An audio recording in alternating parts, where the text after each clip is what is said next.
ce serait la suite du coup de mardi dernier. Et effectivement, ça s'est vraiment confirmé dans mon cœur.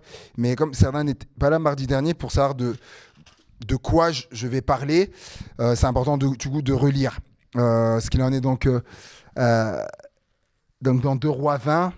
Dans 2 Rois 20, à partir du verset 1er, il est dit: en ce temps-là, Ézéchias fut malade à la mort.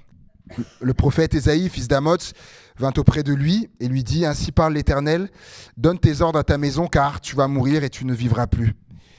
Ézéchias tourna son visage contre le mur et fit cette prière à l'Éternel: ô Éternel, souviens-toi que j'ai marché devant ta face avec fidélité et intégrité de cœur, et que j'ai fait ce qui est bien à tes yeux. Et Ézéchias répandit d'abondantes larmes. J'ai relu aujourd'hui ce même passage, j'ai le même passage dans Ésaïe au chapitre 38, et il est dit: et Ézéchias pleura beaucoup. Ésaïe, qui était sorti, n'était pas encore dans la cour du milieu lorsque la parole de l'Éternel lui fut adressée en ces termes: retourne et dis à Ézéchias, chef de mon peuple, ainsi par l'Éternel, le Dieu de David, ton père, j'ai entendu ta prière, j'ai vu tes larmes. Voici, je te guérirai. Le 3e jour, tu monteras à la maison de l'Éternel. J'ajouterai à tes jours 15 années. Je te délivrerai, toi et cette ville, de la main du roi d'Assyrie. Je protégerai cette ville à cause de moi et à cause de David, mon serviteur. Ésaïe dit: prenez une masse de figues. On la prit et on l'appliqua sur l'ulcère, et Ézéchias guérit. Donc ça, c'est ce qu'on a vu mardi dernier. Maintenant, verset 8. Ézéchias avait dit à Ésaïe: à quel signe connaîtrai-je que l'Éternel me guérira et que je monterai le 3e jour à la maison de l'Éternel? Ésaïe dit: voici de la part de l'Éternel le signe auquel tu connaîtras que l'Éternel accomplira la parole qu'il a prononcée. L'ombre avancera-t-elle de 10 degrés ou reculera-t-elle de 10 degrés? Ézéchias répondit: c'est peu de choses que l'ombre avance de 10 degrés, mais plutôt qu'elle recule de 10 degrés. Alors Ésaïe le prophète invoqua l'Éternel, qui fit reculer l'ombre de 10 degrés sur les degrés d'Akaz où elle était descendue. Amen. J'ai donné comme titre à ce message: besoin d'un signe. Alors, as-tu besoin d'un signe? Là, on voit que Ézéchias, donc, à cette parole qu'il allait être guéri, il va demander à Ésaïe, il va demander un signe. Et il va lui dire: voici le signe. Voici le signe que tu auras. Donc, l'ombre avancera-t-elle soit de 10 degrés ou reculera-t-elle de 10 degrés? Et Dieu valide sa requête d'un signe. Et du coup, Ésaïe lui donne 2 choix. Le choix entre 2 choses. Soit que l'ombre avance ou que l'ombre recule. Et on pourrait se dire, mais vous savez, par rapport à leur positionnement, que l'ombre avance lorsque le soleil, la terre tourne autour du soleil, que l'ombre avance, c'est normal en fait. C'est normal. Donc c'est pour ça que pour Ézéchias, quand il va lui donner le choix, en fait, pour lui, il n'y a rien d'extraordinaire, il n'y a rien d'exceptionnel si l'ombre avance. Parce que c'est comme ça que ça se passe naturellement. Pour qu'il y ait un caractère exceptionnel, voire miraculeux à la chose, il fallait que l'ombre, c'est de voir l'ombre reculer. Et donc de là, il va lui dire, moi, le signe que je veux, c'est que l'ombre recule. Et donc verset 11, alors Ésaïe, le prophète, invoqua l'Éternel, qui fit reculer l'ombre de 10 degrés sur les degrés d'Akaz. Donc Ézéchias a demandé un signe pour confirmer ce qui lui avait été dit, que sa guérison, qu'il allait y avoir sa guérison. Et je me suis posé la question, tiens, il a fait ça, il a demandé un signe, peut-on nous le faire? Par rapport à une situation, à quelque chose, de demander un signe à Dieu. Comme quelque part, comme une confirmation de ça. Peut-on le faire? Tiens, allez-y, pose la question. Peut-on le faire? Oui. Ok. Tout le monde a l'air de valider ça. Alors, on entend souvent, hein, peut-être vous l'avez vous-même peut-être déjà fait, peut-être vous avez entendu les témoignages de gens qui l'ont fait, voilà, qui ont demandé à Dieu un signe pour bien leur attester, par exemple, qu'ils allaient prendre la bonne décision. Par exemple, quand dit Dieu, déjà, on le voit que là, Dieu a validé sa requête. Tu vois, de signes. Ok. Ésaïe chapitre 7, verset 10. Ésaïe chapitre 7, verset 10. L'Éternel... attends. Je vois Gabriel. Tu peux remettre j'avais pas vu. Non, l'image. Ah, ouais, voilà. En fait, c'est ça. J'avais pas vu qu'il l'avait mis. Super. En fait, ce qu'il faut comprendre, c'est que y a des versions où c'est l'ombre au cadran ou au degré. En fait, pour bien comprendre, le mot qui est utilisé là, en fait, c'est le mot ma'alot en hébreu. Ma'alot et qui veut dire, qui désigne à la fois degré d'un cadran solaire, mais aussi qui veut dire les marches d'un escalier, avec une idée de montée. Et c'est le mot qui est utilisé d'ailleurs pour... est-ce que vous avez déjà lu dans les psaumes par exemple, le psaume, il est marqué « Cantique des degrés ». Quelqu'un a déjà lu ça ? Cantique des degrés ou cantique des montées, en fait. Quand il montait à Jérusalem et où au temple, il y avait des degrés. Et en fait, c'est ça. Si tu peux remettre l'image, s'il te plaît. Voilà. Donc, par exemple, il y a l'image qui est là, des degrés. Il y a une ombre, hein, là, mais on pense... Peu importe, hein, mais certains pensent plus que c'était les marches par rapport à ce que Akaz, le roi, le père d'Ézéchias, avait fait construire. Certains pensent plus que c'est ça, mais peu importe. On voit l'ombre, soit sur le cadran l'ombre ou sur les marches là. Normalement, plus ça va aller au niveau des marches, que la journée va passer, et plus les marches vont être recouvertes d'ombre. Mais là, le miracle, ce qui demande que l'ombre recule, c'est que l'ombre, du coup, l'ombre va disparaître des marches. Et ça, c'est miraculeux. Ésaïe chapitre 7, verset 10 nous dit « L'Éternel parla de nouveau à Akaz et lui dit « Demande en ta faveur un signe. » Vous avez bien lu, hein ? L'Éternel, c'est l'Éternel, hein ? L'Éternel parla de nouveau à Akaz. Donc, Akaz, c'est le papa d'Ézéchias. Il lui dit, demande en ta faveur un signe à l'Éternel. Donc, c'est Dieu qui lui dit. Et à ton Dieu, demande-le, soit dans les lieux en bas, soit dans les lieux élevés. Et Akaz répondit, je ne demanderai rien, je ne tenterai pas l'Éternel. Donc, c'est Dieu, hein, Dieu qui lui dit, vas-y, demande un signe si tu veux. Donc, on voit bien que Dieu n'est pas, comment dire ça, n'est pas contre ça. Mais Akaz, lui, il va répondre, il va dire non, je vais pas demander de signe. Ça, c'est pour simplement nous dire que, en fait, c'est pas quelque chose qui est obligatoire de demander un signe. Y a-t-il d'autres exemples dans la Bible ? Psaume 86, verset 17. C'est David qui parle. Psaume 86, verset 17. « Opère un signe en ma faveur. » Le plus connu de la personne qui a demandé un signe, le plus connu, est-ce que vous voyez qui c'est, qui a demandé un signe à Dieu ? Non, ça c'est ok, je pensais, qui a demandé un signe, après il en a redemandé un autre. Gédéon. Dans Juge 6, 36, Gédéon dit à Dieu, si tu veux délivrer Israël par ma main, parce que Dieu lui a dit, va, hein, vaillant héros, je t'envoie si tu vas délivrer Israël. Donc il va dire, mais il était un peu perplexe, Gédéon. Donc il va dire, si tu veux délivrer Israël par ma main, comme tu l'as dit, voici je vais mettre une toison de laine dans l'air. Si la toison seule se couvre de rosée et que tout le terrain reste sec, je connaîtrai que tu délivreras Israël par ma main, comme tu l'as dit. Et il arriva ainsi. Le jour suivant, il se leva de bon matin, pressa la toison et en fit sortir la rosée, qui donna de l'eau plein une coupe. Donc Dieu a répondu. Et Gédéon dit à Dieu, que ta colère ne s'enflamme pas contre moi, et je ne parlerai plus que cette fois. Je voudrais seulement faire encore une épreuve avec la toison. Il demande un autre signe, Seigneur. Il voulait être bien sûr que la toison seule reste sèche et que tout le terrain à côté donc se couvre de rosée, soit mouillé, mais la toison, elle reste sèche. Et Dieu fit ainsi cette nuit-là, la toison seule resta sèche et tout le terrain se couvrit de rosée.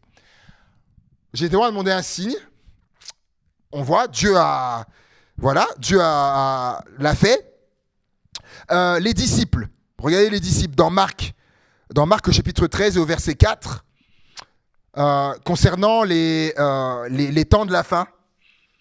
Dis-nous, quand cela arrivera-t-il et à quel signe connaîtra-t-on que toutes ces choses vont s'accomplir? C'est quand Jésus il leur parle des temps de la fin et ils vont lui demander, ok, mais à quel signe? Ce sera quoi le signe de ça? Et de là, vous connaissez la suite, on n'a pas le temps de lire là, c'est très long, mais Jésus va leur répondre. Les signes qu'il y aura, c'est qu'il y aura des gens qui viendront en mon nom. Voilà, des gens qui viendront en mon nom. Il y aura des guerres. Les signes que vous verrez, il y aura des guerres. Il y aura un tremblement de terre, il y aura les enfants qui se soulèveront contre leurs parents, et il y aura des faux prophètes qui viendront. D'ailleurs, j'avais pas prévu de le dire, mais c'est parce que allez, ça m'a perturbé dernièrement là où ça m'a un peu, ça m'a fait un peu bizarre. J'ai vu, c'est quelqu'un qui m'a envoyé ça, quelqu'un de ma famille qui m'a envoyé une vidéo peut-être vous l'avez vu, d'un homme. Bon, j'ai pas de mal à le dire. Hein, c'est un Africain qui, voilà, se revendique prophète, etc. Il est connu comme ça. On l'appelle, voilà, prophète untel. Je dirais pas son nom. D'ailleurs, il est même de chez moi. Il est du Congo. Et à un moment donné, il est là, et il raconte, il dit aux gens, oui, je suis allé voir un de mes assistants. Et quand je suis entré, il dit, j'ai vu sa femme qui était enceinte. Et puis, et il dit, mais du coup, c'est quoi le sexe de l'enfant? Et elle dit, c'est une fille, voilà, c'est une fille. Et il lui dit, est-ce que c'est ça que tu voulais, c'est ça que tu voulais comme enfant? Et elle dit, oh, on aurait voulu un garçon et tout, mais et il dit quoi? Il dit comme ça. Il raconte à l'auditoire. Hein. Il dit, mais tu veux quoi? Tu veux un garçon? Et elle dit, allez, c'est ça que tu veux. Il dit à ma parole. Il dit à ma parole là. Du coup, hop, que ce soit maintenant un garçon. Et donc il raconte que voilà, après ils sont allés faire des examens, donc ils avaient bien révélé que c'était une fille, mais que tout se stupéfait, que de voir oh là là, ça a changé, c'est devenu un garçon. Il raconte ça. Quand j'écoutais, je ne sais pas comment vous expliquer. Il y avait quelque chose là qui me dérangeait, et il y avait ça, et surtout quand il va dire, vous savez. Il va dire, moi je suis prophète, je suis un prophète. Et donc regardez ce qu'a fait Élie. Un prophète, il a le mandat de Dieu, il a l'anneau de Dieu comme Joseph. Il a l'anneau de Dieu et il signe au nom de Pharaon, il signait, il dit le prophète, il fait ça au nom de Dieu. Et il dit, c'est comme Élie. Il dit, c'est comme Élie. Élie a dit, il n'y aura plus de pluie sinon à ma parole. Il dit, je suis un prophète, c'est à ma parole que je vais. Donc même sans la volonté de Dieu, et c'était vraiment, il y en a de plus en plus des gens comme ça. Jésus dit, ce sera un signe, il y aura des faux prophètes. Il dit, il y aura des signes dans les cieux, le soleil s'obscurcira, il dit, la lune ne donnera plus sa lumière, les étoiles tomberont, les cieux seront, voilà, ébranlé, c'est le mot que je recherchais. Et du coup, vous savez, quand il dit que les étoiles tomberont, il y a plusieurs années, j'ai fait un son, il y a longtemps, ou ça m'a bouleversé, ou je voyais ça du coup dans le ciel, la lune, etc. Ça se changeait, et puis à un moment donné, il y avait les étoiles, et puis c'est comme si elles se décrochaient, et elles tombaient en tourbillonnant comme ça. Et ça tombait. Et je vous dis, c'était il y a au moins, c'était il y a plus de 10 ans, largement. Mais quand je me suis réveillé, mon cœur, il battait comme ça. Ça m'a bouleversé. Mais Jésus l'avait dit. Jésus l'avait dit. Ce sera des signes, temps de la fin. Est-ce que nous, on sera encore, etc. Tout ça. Mais il dit, les étoiles tomberont. Et Dieu n'est pas contre les signes. Dieu n'est pas contre les signes. Il a lui-même dit à Akaz qu'il pouvait en demander un. Il a opéré à la demande de Gédéon. Ézéchias, pareil. Que l'ombre recule, Dieu l'a fait. Donc Dieu n'est pas contre les signes. Ésaïe 7,14, d'ailleurs, concernant la venue de Jésus, Ésaïe 7,14, il dit, c'est pourquoi le Seigneur lui-même vous donnera un signe. Voici la jeune fille deviendra enceinte, ou dans d'autres versions, la Vierge, deviendra enceinte, elle enfantera un fils et elle lui donnera le nom d'Emmanuel. Il vous donnera un signe. Les signes sont souvent des confirmations. Une personne, quand elle demande un signe, des confirmations parce qu'elle a besoin pour croire. Il y a des situations où, des fois, les personnes demandent un signe, c'est pour croire. C'est pour croire. On le voit, on l'a vu, Dieu n'est pas fermé. Mais cependant, Dieu nous invite quand même à marcher par la foi quand même. On le voit dans la parole de Dieu à plusieurs reprises, à marcher par la foi, à croire sans voir aussi. Et Jésus l'a dit, heureux ceux qui n'ont pas vu et qui ont cru. Donc on pourrait même dire aussi, heureux ceux qui n'ont pas vu, en fait un signe, qui n'auraient pas demandé, Seigneur, mais qui ont foi en ce que Dieu leur a dit. Mais Dieu sait, en fait, Dieu sait si une personne, si elle a besoin de ça, en fait. Dieu, il le sait, si elle a besoin de ça, mais ce n'est pas un systématisme. Comme je le répète, Dieu sait qui a besoin vraiment de ça pour, ok, il connaît. Mais Dieu, il ne le fera pas à chaque fois. Ce n'est pas un systématisme. C'est lui qui décide. Marc 8,12, regardez. Marc 8,12. Très intéressant. Marc 8,12. Jésus, soupirant profondément en son esprit, dit « Pourquoi cette génération demande-t-elle un signe ? Je vous le dis en vérité, il ne sera point donné de signe à cette génération. » Que ce n'est, voilà, de Jonas, etc., tout ça, de la reine qui est venue voir Salomon, mais ici plus que Salomon, etc. Pourquoi ? En fait, les gens, ils demandaient un signe, ils demandaient des signes. Pourquoi Jésus, il dit ça ? Il dit ça, non, il ne sera pas donné de signes. Les gens le demandaient des signes, etc. Pourquoi ? Et parce qu'en fait, Jésus, à ce moment-là, Jésus, il en avait déjà donné des signes. Il en avait déjà donné. Et plein de gens, malgré les signes, ils ne croyaient pas. Certains ne croyaient pas. Et donc, demander un signe n'est pas une garantie que la personne va croire. C'est pour ça que c'est le Seigneur qui jauge, qui juge. Parce que les gens ont eu des signes. Ils n'ont pas cru pour autant. Et donc, par rapport à ça, donc c'est lui qui décide. C'est pas un systématisme, même s'il n'y est pas opposé. Et parce que des fois aussi... Je rigole parce que à l'époque ça m'a déjà fait rire avec Bibi quand on nous a raconté ça. Parce que des fois aussi il y a des choses loufoques qui se passent dans les signes.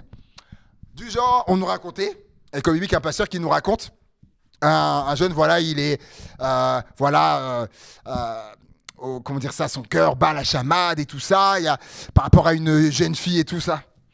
Et puis, il sait pas trop, tout ça, et puis il va dire, Seigneur...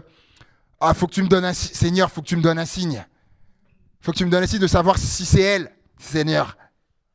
Et vous pouvez vous demander, mais quel signe il va demander ? Et à un moment donné, il avait fait plusieurs fois, mais un jour, il est dans sa voiture. Il est dans sa voiture et il est au feu rouge. Et il est là, Seigneur, une énième fois, Seigneur, et tout ça.